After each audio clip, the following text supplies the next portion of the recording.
सृष्टि ने करवाया अनिरुद्ध को गिरफ्तार, लगाएगी अनिरुद्ध के ऊपर घिनौने आरोप, दिखाएगी अनिरुद्ध को उसकी औकात। दोस्तों, स्टार प्लस का शो सीरियल झनक में इस समय आपको एक के बाद एक इंटरेस्टिंग एपिसोड देखने को मिल रहा है।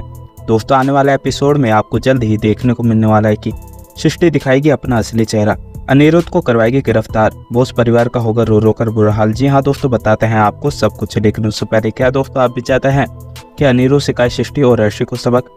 दोस्तों, अपनी राय हमें कमेंट बॉक्स में जरूर बताएं। फैंस, स्टार प्लस का शो सीरियल झनक में हम आपको एक के बाद एक इंटरेस्टिंग एपिसोड देखने को मिल रहा है। दोस्तों, आने वाला एपिसोड में आपको जल्द ही देखने को मिलने वाला है कि जब अनिरुद्ध अर्शी से साफ शब्दों में बोल देने वाला है कि वो अब उसके साथ में नहीं रहना चाहता और अब झनक के साथ में अपनी जिंदगी को निकालना चाहता है, तो सृष्टि और अर्शी के पैरों तले जमीन निकल जाएगी। वहीं पूरे बोस परिवार के भी होश उड़े के उड़े रह जाने वाले हैं और किसी को भी भरोसा नहीं होगा कि आखिर अनिरुद्ध क्या बोल रहा है। वहीं अर्शी अनिरुद्ध से बोलती हुई दिखाई देगी कि तुम पागल हो गए हो, तुम इसे 2 करोड़ की लड़की के लिए मुझे छोड़ोगे। मैं अर्शी मुखर्जी हूँ, मैं इससे ज्यादा सुंदर दिखती हूँ, मैं तुमसे इतना प्यार करती हूँ अनी, लेकिन उसके बाद में भी तुम्हें मेरी कदर नहीं है। और मुझे पता चल रहा है कि यह तुम्हारे शब्द नहीं बल्कि इस लड़की के शब्द है, यह तुम्हें ब्लैकमेल कर रही है, इसलिए तुम यह सब कुछ कर रहे हो। लेकिन अनिरुद्ध अर्शी को बोलेगा कि कोई भी मुझे ब्लैकमेल नहीं कर रहा और अब मैं तुमसे सीधा बोल रहा हूँ कि मैं तुम्हारे साथ में नहीं रहना चाहता, क्योंकि तुमने मेरी जिंदगी को बर्बाद कर दिया है। अच्छी खासी जिंदगी को तुमने कहीं का भी नहीं छोड़ा।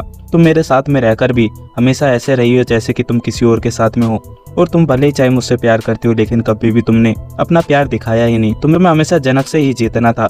जब जब जनक मेरे पास में आई तो तुम्हें जलन होने लगी और तुमने मुझ पर ऐसा हक जमाया कि जैसे कि मेरी कोई इच्छा ही नहीं हो, कि मेरे अंदर कोई जान ही ना हो। वहीं दूसरी तरफ दोस्तों आपको देखने को मिलेगा कि सृष्टि अनिरुद्ध के ऊपर चिल्लाने लगेगी और बोलेगी कि तुम होते कौन हो इस तरह से मेरी बेटी को छोड़ने वाले, और ऐसे कैसे तुम मेरी बेटी को छोड़ दोगे? जब तुम्हारा मन करेगा, जब तुम मेरे बेटे के साथ में रहने लगोगी, और जब तुम्हारा मन भर जाएगा तो तुम मेरी बेटी को बोल दोगे कि अब मैं तुम्हारे साथ में नहीं रहना चाहता। अनिरुद्ध बॉस, मैं तुम्हारे खिलाफ ऐसे केस करूंगी कि तुम्हें कहीं का भी नहीं छोड़ूंगी और पता चल जाएगा कि आखिर तुमने किससे पंगा लिया है। वहीं अनिरुद्ध सृष्टि को बोलता हुआ दिखाई देगा कि जब से तुम मुझे धमकी ही दे रही हो, और मैं भी तो देखना चाहता हूँ कि तुम किसके पास में जाती हो, और जाओ जिसके पास में तुम्हें जाना है, और तुम्हें जौन सा भी मुझ पर केस लगाना है तुम लगा सकती हो। उसके बाद में मैं देख लूंगा कि मुझे क्या करना है। वहीं अर्शी और सृष्टि दोनों के दोनों हॉस्पिटल से वहाँ से वापस घर आ जाने वाला है। वहीं बोस परिवार वाले अनिरुद्ध के ऊपर गुस्सा करने लगेंगे और सुबह अनिरुद्ध से बोलता हुआ दिखाई देगा कि आखिर तुम्हारे दिमाग में चल क्या रहा है? तुम इस 2 करोड़ की लड़की के लिए अर्शी को छोड़ने के लिए तैयार हो, और मुझे समझ नहीं आ रहा है कि इस लड़की के अंदर तुमने ऐसा क्या देख लिया है जिसकी वजह से तुम इसके पीछे पूरी तरह से पागल हो। तुम अपने फैमिली की खुशी के बारे में भी सोचने की परवाह नहीं हो रही, तुम अपनी फैमिली को भी छोड़ने के लिए तैयार हो इस लड़की के लिए।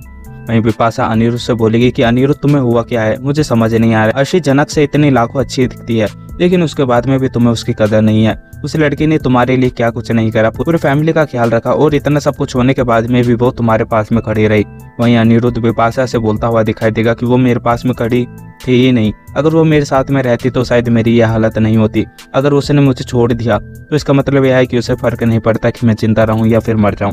तो इसलिए यही सही रहेगा कि हम दोनों जितनी जल्दी अलग हो जाए उतना ही सही रहेगा, क्योंकि अब सबको पता है कि मैं जनक से प्यार करता हूँ और उसके बिना नहीं रह सकता। इसलिए यही सही रहेगा कि हम दोनों एक दूसरे से दूर हो जाएं। जी हाँ दोस्तों, आपकी क्या राय है? अपनी राय हमें कमेंट बॉक्स में जरूर बताएं।